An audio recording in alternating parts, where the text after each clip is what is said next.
Welcome back to Bible Insights, where we dive deep into the timeless stories and teachings of the Bible. If you're new here, don't forget to hit the subscribe button and ring the notification bell so you never miss an insightful episode. Today, we're going to explore the remarkable story of the Shunammite woman, a tale of faith, hospitality, and miraculous intervention. So, let's get started. The story of the Shunammite woman in the Bible is a remarkable tale of faith, hospitality, loss, and restoration.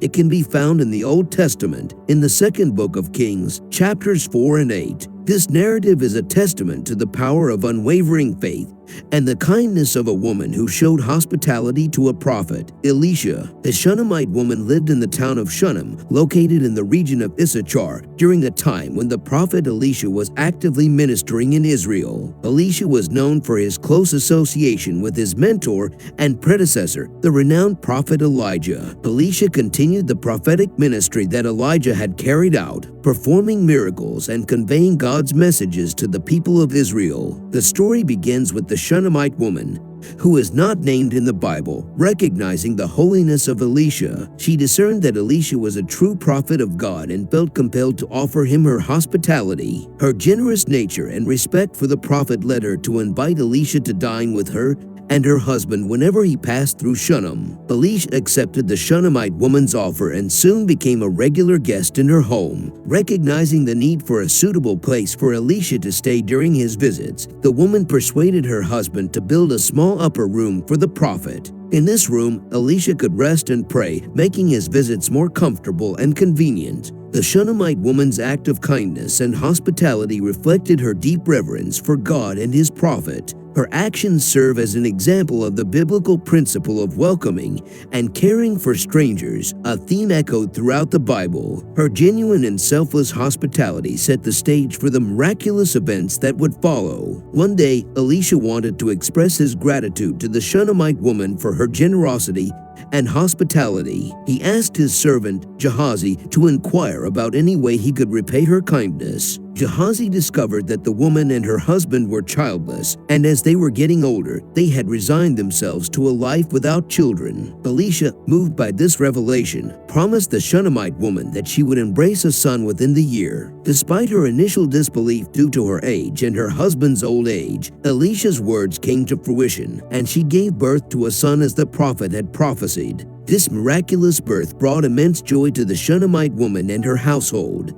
It was a profound blessing from God, a reward for her unwavering faith and hospitality. The Shunammite woman cherished her son as a precious gift from God and watched him grow. However, tragedy struck when the child was older. While working in the fields with his father, he suddenly fell ill and died. The Shunammite woman was devastated by this unexpected loss. Despite her grief, she knew that Elisha, the prophet of God, was her only hope. She urgently set out to find him. When she reached Mount Carmel, where Elisha was residing at the time, she fell at his feet, weeping and pleading for his help. The prophet was deeply moved by her distress and sent his servant, Gehazi, to go and lay Elisha's staff on the child's face, believing that this act would revive the boy. However, when Gehazi arrived at the Shunammite woman's home and followed Elisha's instructions, there was no change in the child's condition. The boy remained lifeless. The Shunammite woman's faith was unshaken. She knew that Elisha held the power of God within him. She approached Elisha herself and refused to leave his side until he accompanied her home. Elisha, recognizing the woman's unwavering faith, returned with her to Shunem. When they arrived at the woman's house, Elisha entered the room where the lifeless child lay. He prayed earnestly to God, laying himself on the child's body, eye to eye, mouth to mouth, and hand to hand, symbolizing the intensity of his intercession. In a moment of divine intervention, the child's flesh became warm, and he sneezed 7 times, ultimately coming back to life.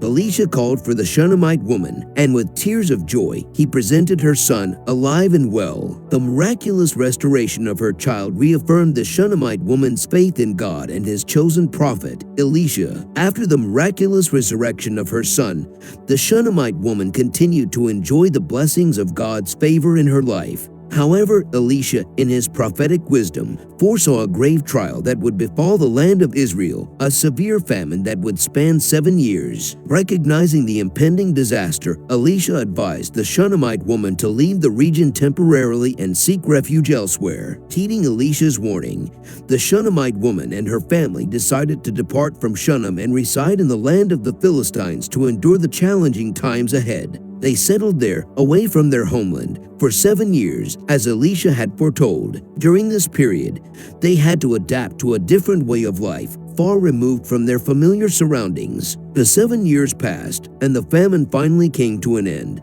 just as Elisha had prophesied. With a heart full of hope and anticipation, the Shunammite woman, now a widow, returned to her homeland. She longed to see her home in Shunem again, and as she arrived, she discovered that her house and property had been occupied by others during her absence. Undeterred, the Shunammite woman sought an audience with the king of Israel, hoping to appeal to his authority and regain possession of her land. As she entered the royal court, Gehazi, Elisha's servant, happened to be present. He recognized her and informed the king of the remarkable events involving Elisha and her family, including the resurrection of her son. The king, deeply impressed by her story and the miracles associated with Elisha, not only ordered the immediate restoration of her land, but also instructed that all the profits that had accrued from her property during her absence be returned to her. The Shunammite woman's faithfulness to God and her unwavering trust in his prophet, Elisha, had not gone unnoticed. Her story had touched the heart of the king, who ensured that she received justice and restoration. The story of the Shunammite woman serves as a testament to the enduring power of faith, the rewards of hospitality, and the providence of God, as exemplified by several key Bible verses. Her journey was marked by extraordinary events, each offering a profound lesson for believers. First, her story mirrors the biblical principle of hospitality found in Hebrews 13:2, which states, "Do not forget to show hospitality to strangers, for by so doing some people have shown hospitality to angels without knowing it." In recognizing the holiness of the prophet Elisha and extending her hospitality, the Shunammite woman unknowingly welcomed a messenger of God into her life. Her faith was a guiding light throughout her journey, echoing Hebrews 11:1, which defines faith as the assurance of things hoped for, the conviction of things not seen. Despite her initial disbelief when Elisha promised her a son,